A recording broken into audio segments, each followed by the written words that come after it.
하나님의 말씀은 이사야 7장 10절에서 14절입니다.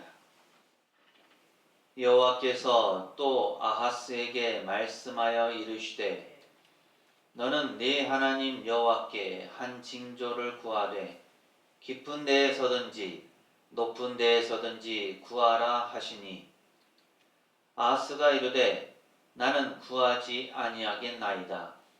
나는 여호와를 시험하지 아니하겠나이다 한지라. 이사야가 이르되 다윗의 집이여 원하건대 들을지어다.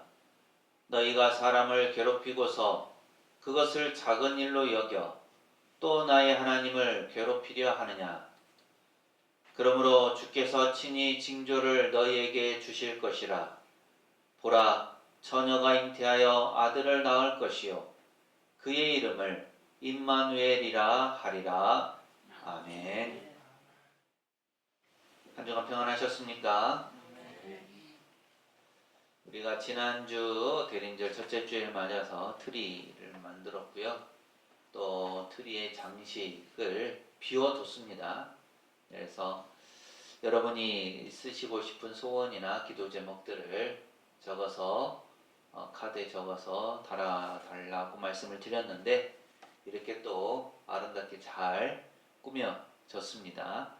아직 못하신 분들도 함께 동참해서 우리가 하나님께 온전히 드려지는 이 대림절 또 성탄절을 준비하는 우리 마음의 자세를 잘 가져가시기를 바랍니다.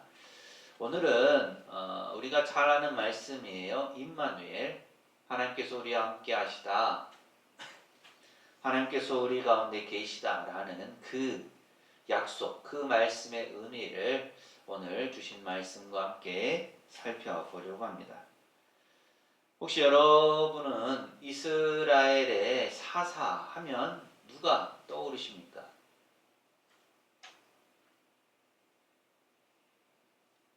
갑자기 질문을 드려서 대답을 못 하시나요?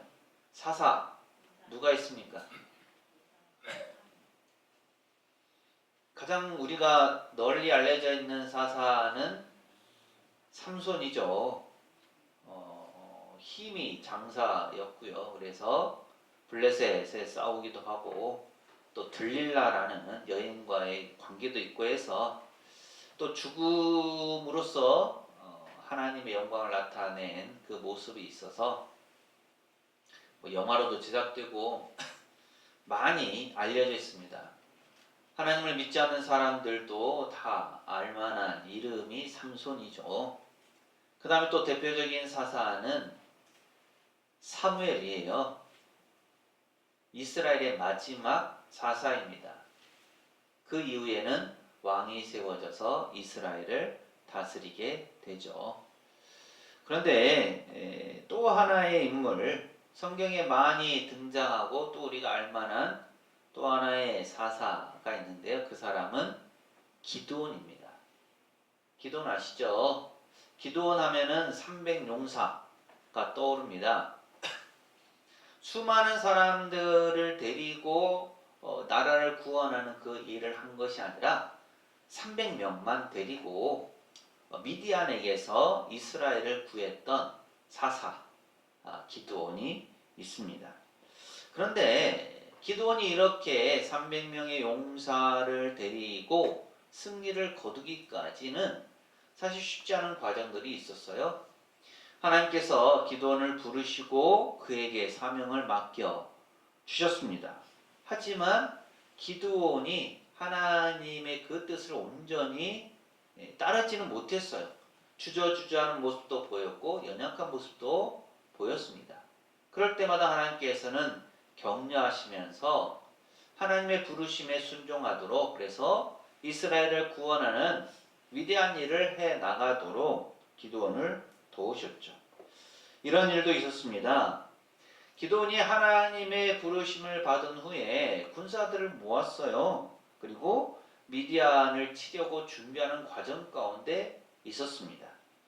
그런데 여전히 그의 마음속에는 승리에 대한 확신이 없었어요. 그래서 하나님께 이렇게 요청했습니다. 제가 오늘 밤 화장마당에 양털 한 뭉치를 놓겠습니다. 하나님, 이슬이 이 양털에만 내리고 그 주위의 땅에는 내리지 않도록 해 주십시오. 그러면 제가 하나님께서 저를 통해서 이스라엘을 구원하신다라는 것을 알겠습니다. 하나님께서 어떻게 하셨을까요?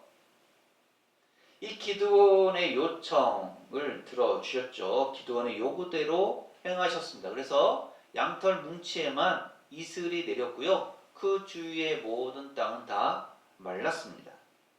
기드온이 아침에 양털 뭉치를 가져다가 짜보니까 물이 한 그릇 가득 나왔어요. 이러면 이제 하나님께서 함께 하신다, 승리를 주신다라는 것을 믿을 만하지 않겠습니까? 그런데 기드온은 한 번 더 하나님께 기도합니다. 요청을 하죠. 하나님, 제게 노하지 마시고요. 한 번만 더 확인하게 해 주십시오. 저에게 징조를 보여주십시오. 이번에는 똑같이 놓을 텐데 양털만 말라 있고 그 주변 땅에는 이슬이 내리게 해 주십시오. 주변 땅 마르고 이슬이 양털에만 내리는 것도 쉽지 않은데 이번에는 반대로 양털만 마르고 주변 땅에 이슬이 내리도록 해달라는 어떻게 보면 엉뚱한 요청을 하나님께 한 겁니다. 그런데도 하나님께서는 이번에도 기드온의 요구대로 응답해 주시죠. 그래서 양털은 마르고 주변 땅이 이슬로 적셔진 것을 기드온이 확인하고 담대하게 하나님께서 나와 함께 하시는구나, 나를 통해서 이스라엘을 구원하기 원하시는구나 라고 기드온이 믿고 나아가서 미디안과 전쟁을 하고요. 결국 이스라엘을 구원하게 됩니다. 이렇게 기드온과 같이 중요한 결정을 앞에 두고 있는 사람은 두려워하기도 하고 마음이 흔들리기도 하죠. 그래서 어떤 확실한 증거, 확실한 징조가 있기를 바라는 마음을 갖습니다. 오늘 말씀에 등장하는 남유다의 왕 아하스도 그랬습니다. 나라가 외세의 공격을 받고 있었고요. 주변 국가들이 동맹을 맺어서 유다를 압박하고 그로 인해서 백성들은 두려워 떨고 있었습니다. 아하스도 크게 다르지 않았어요. 마음속에 두려움이 가득해서 어떻게 살아가야 할까, 살아나야 할까 그 길만을 찾고 있었습니다. 바로 그때 하나님께서 이사야 선지자를 통해서 아하스에게 찾아오시죠. 그리고 이렇게 말씀하십니다. 징조를 구해라. 내가 너에게 가장 확실한 증거를 보여주겠다. 신앙인에게 있어서 하나님께서 보여주시는 징조, 증거 말고 뭐가 더 필요하겠습니까? 그랬기에 기드온도 하나님께 그러한 증거, 징조를 구했고 하나님께서 응답하셨습니다. 기드온은 이 징조를 통해서 하나님께서 함께 하신다, 승리를 주신다라는 것을 확신하고 미디안과의 싸움에서 승리할 수 있었죠. 그런데 아하스는 선지자가 와서 직접 요청을 했는데도 불구하고 이 제안을 거절합니다. 하나님보다 사람을 또 다른 나라를 더 의지하려고 했기 때문이에요. 그래서 하나님께 징조를 구하지 않았습니다. 믿음이 있어가지고 하나님을 시험하는 것이 두려워서 징조를 구하지 않은 것이 아니라 믿음이 없었기 때문에 하나님께 징조를 구하지 않은 거예요. 하나님께서 징조를 주시고 확답을 주시면 그것 때문에 자기가 하려고 하는 일이 안 될까봐 혹은 다른 어떤 일들이 벌어질까봐 미리 지레짐작하고 하나님께 아예 징조를 구하지 않은 겁니다. 그런데 놀랍게도 이런 아하스의 불신에도 불구하고 하나님께서 친히 징조를 주십니다. 보라, 처녀가 잉태하여 아들을 낳을 것이요 그 이름을 임마누엘이라 하리라. 우리가 잘 아는 것처럼 이 약속은 바로 예수님의 탄생을 예언한 말씀입니다. 그리고 대림절은 바로 이러한 약속을 우리의 마음에, 우리의 가슴에 다시 새기는 절기이죠. 우리 앞뒤 좌우에 계신 분들과 한번 이렇게 인사하실까요? 하나님의 약속을 굳게 믿읍시다. 하나님의 약속을 굳게 믿읍시다.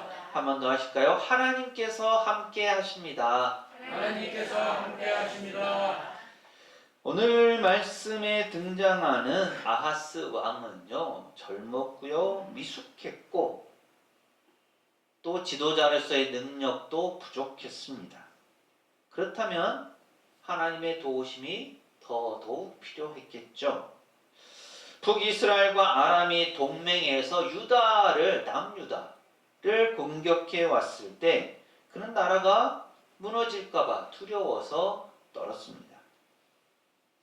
두려움에 떨며 고민하던 그는 하나님이 아니라 아시리아 제국을 의지하기로 결정합니다. 북이스라엘이나 아람보다 더 큰 나라를 의지하면 안전할 것이라고 생각했기 때문이죠. 사실 우리도 인생을 살다 보면 아하스처럼 무엇을 의지해야 할지 모를 때가 있습니다.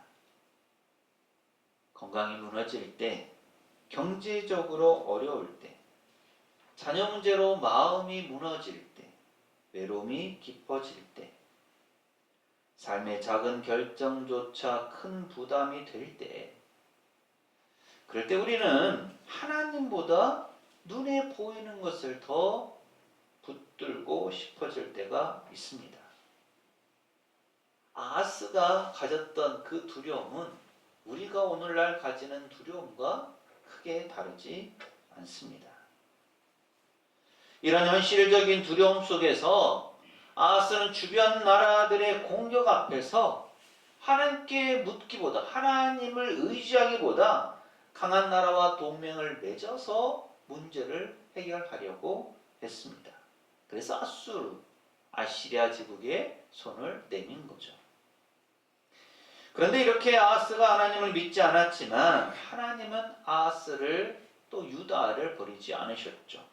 이사야 7장 11절은 이렇게 말씀합니다. 함께 읽습니다. 시작.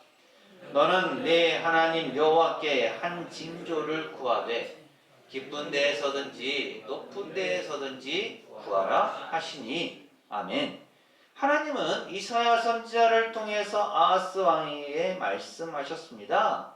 내가 너에게 징조를 주겠다. 저 깊은 곳 수월에 있는 것이든지 저 위 높은 곳에 있는 것이든지 내가 너에게 보여주겠다 라고 하신 거예요. 하나님은 아하스에게 이사야 선지자를 보내서 두려워하지 말아라, 떨지 말아라 라고 말씀하시면서 하나님만을 신뢰하라고 하셨습니다. 그런데 아하스는 겉으로는 나는 하나님을 시험하지 않겠습니다. 하나님께 징조를 구하지 않겠습니다. 라면서 경건한 척하지만 실제로는 하나님의 말씀을 믿지 않았습니다. 우리도 그렇습니다. 입으로는 하나님을 믿는다 라고 하지만 실제 문제 앞에서는 계산과 방법, 사람을 찾을 때가 많습니다. 특히 나이가 들수록 이제 너무 늦었어, 별 수 없어 라는 체념이 더 쉽게 찾아옵니다. 그러나 아하스에게 하나님은 뜻밖에도 징조를 구하라 라고 말씀하시고 결국 스스로 놀라운 징조를 주시겠다라고 하시죠. 하나님의 사랑은 우리의 믿음보다, 우리의 실수보다, 우리의 연약함보다 더 큰 사랑입니다. 대림절에 하나님께서 우리에게 하시는 말씀도 같죠. 두려워하지 말아라. 내가 너와 함께 하겠다.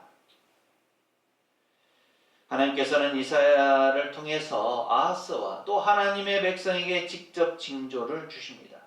이사야 7장 14절 함께 읽습니다. 시작.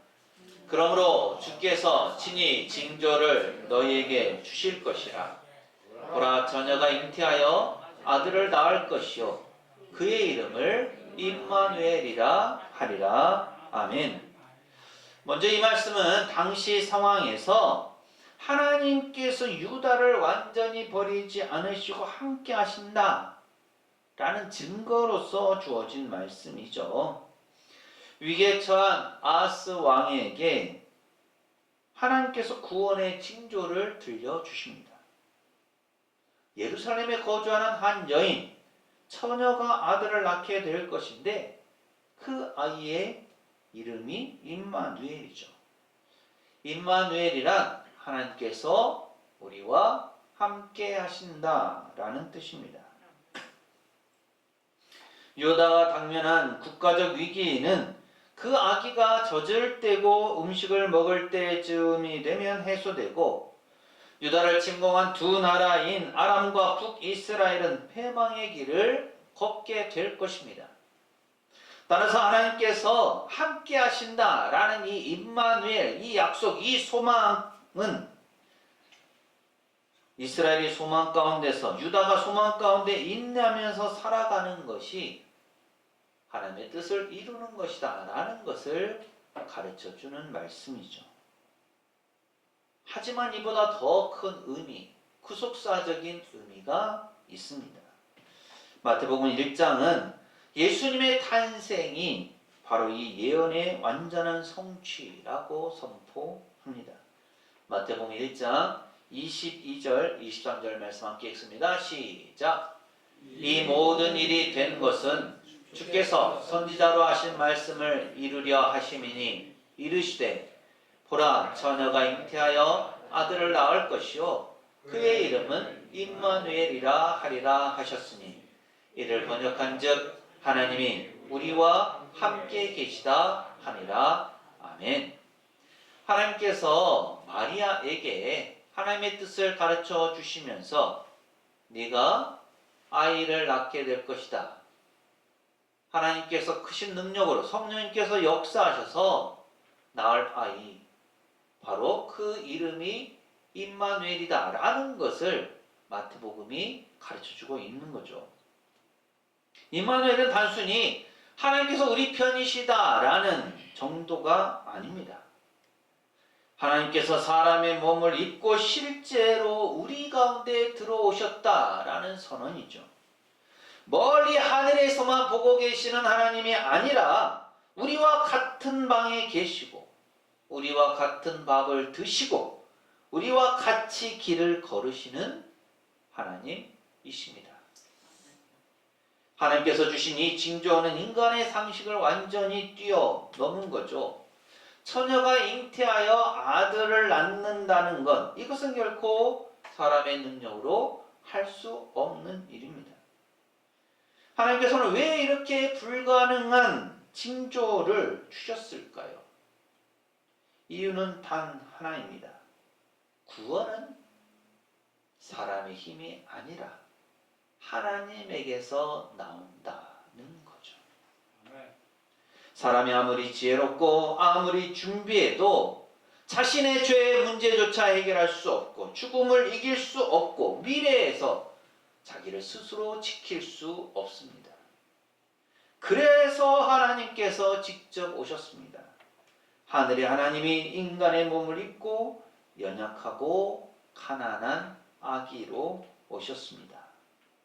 이보다 더 분명한 징조가 어디 있습니까?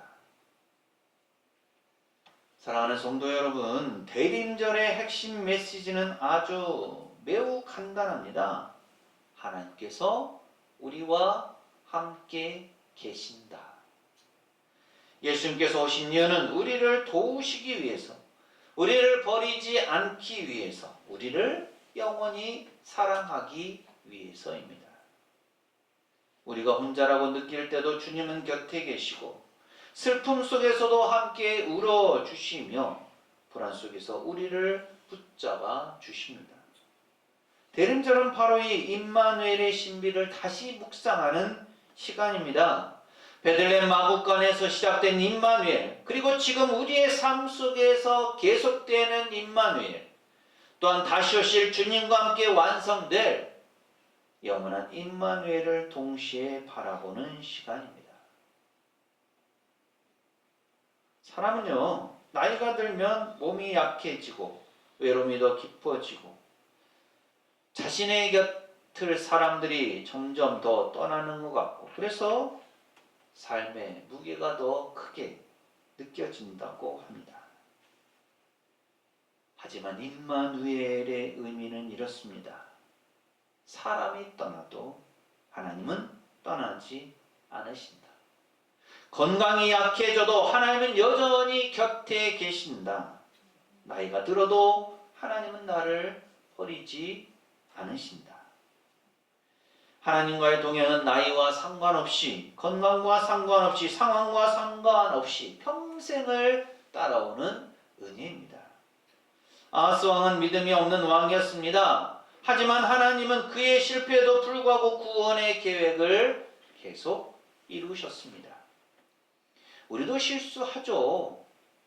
믿음이 약해질 때도 있고 낙심하고 하나님보다 세상을 붙들고 싶어질 때도 있습니다. 그러나 하나님은 포기하지 않으십니다. 내가 너와 함께 하리라. 내가 너를 떠나지 않겠다. 이것이 임마누엘의 복음입니다. 우리가 지난주부터 대림절을 지내고 있는데요. 대림절은 단순히 성탄절을 준비하는 기간이 아닙니다. 대림절은 잃어버린 믿음을 다시 붙잡는 기간, 우리의 흐려진 소망을 다시 밝히는 기간, 낙심한 마음을 다시 세우는 기간입니다. 하나님께서는 오늘 우리에게도 동일하게 말씀하시죠. 두려워하지 말아라. 내가 너와 함께 하겠다. 하나님은 아하스에게, 그리고 오늘 우리에게 가장 확실한 징조, 증거를 주셨습니다. 그것이 무엇입니까? 그것은 바로 예수 그리스도, 우리와 함께 하시는 주님 임마누엘이십니다. 두려울 때 붙잡을 이름, 외로울 때 위로가 되는 이름, 슬플 때 눈물을 닦아주시는 이름, 미래가 불안할 때 소망이 되는 이름, 죽음조차 이기게 하시는 이름.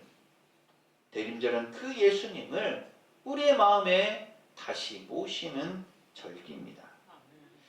사람 인생을 살다 보면 좋지 않은 경험을 하게 되죠. 나이가 들면 점점 더 많은 두려움과 상실의 경험이 남습니다. 가난, 가족의 죽음, 병상의 고통, 외로움 등이 그렇습니다. 하지만 예수님은 그 모든 자리까지 내려오셨습니다. 마구간에 냄새 나는 곳, 버림받은 사람들, 병든 사람들과 함께 하셨습니다. 그리고 결국 십자가 위에 홀려 버려지는 그 자리까지 내려가셨습니다. 그래서 지금 혼자 있는 방 안에서도, 병실의 침대 위에서도, 눈물로 기도하는 새벽에도 임마누엘 주님은 내가 여기 있다라고 말씀하십니다. 아멘. 너는 혼자가 아니야. 나는 내 하나님이야. 내가 내 옆에, 내 위에, 내 안에 있어. 고난의 골짜기 가운데 있거나 심지어 죽음을 앞두고서도 마찬가지입니다. 세상의 눈으로는, 세상 사람들의 눈으로는 혼자 가는 길 같지만 믿음의 눈에는 임마누엘 주님께서 손잡고 함께 건너가시는 길입니다. 아멘. 시편 23편 4절은 이렇게 말씀하죠. 함께 읽습니다. 시작.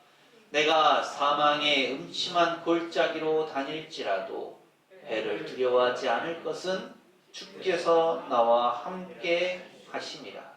주의 지팡이와 막대기가 나를 안위하시나이다. 아멘. 우리가 어디를 가든지 어떤 상황에 있든지 주님께서 우리와 함께 하십니다. 아멘. 대림절은 이 확신을 다시 붙들게 하는 은혜의 때입니다. 오늘 말씀을 마음에 새기면서 대림절의 때 우리 모두가 이렇게 고백할 수 있기를 바랍니다.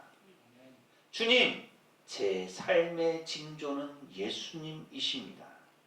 예수님께서 계시기에 저는 흔들리지 않겠습니다. 기도합니다.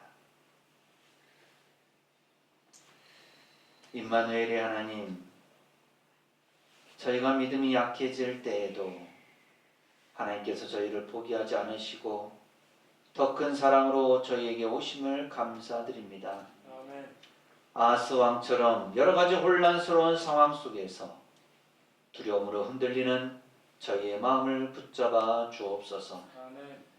하나님께서 주신 징조 임마누엘의 주님을 잊어버리지 않게 하시고 확신 가운데 살기 원합니다.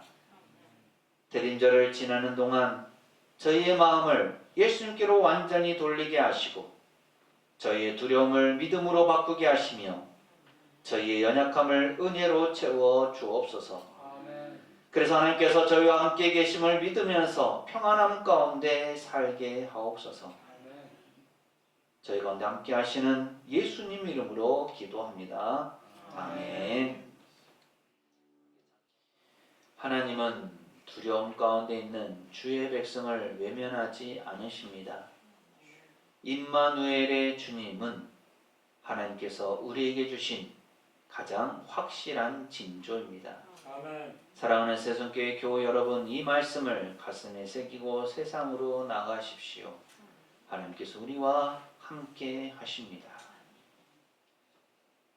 지금은 우리 주님 예수 그리스도의 은혜와 아버지 하나님의 무한하신 사랑하심과 보혜사 성령님의 충만 교통하심이 과거, 현재, 그리고 미래에도 우리와 함께 하시는 임마누엘의 주님과 동행하기를 소망하는 세상의 모든 교우들 가정과 삶과 생업과 사역 위에 이 한 주간의 모든 생활 가운데 오늘 예배 참여한 모든 이들과 우리 교회 위에 영원토록 함께 하시기를 간절히 축원하옵나이다. 아멘.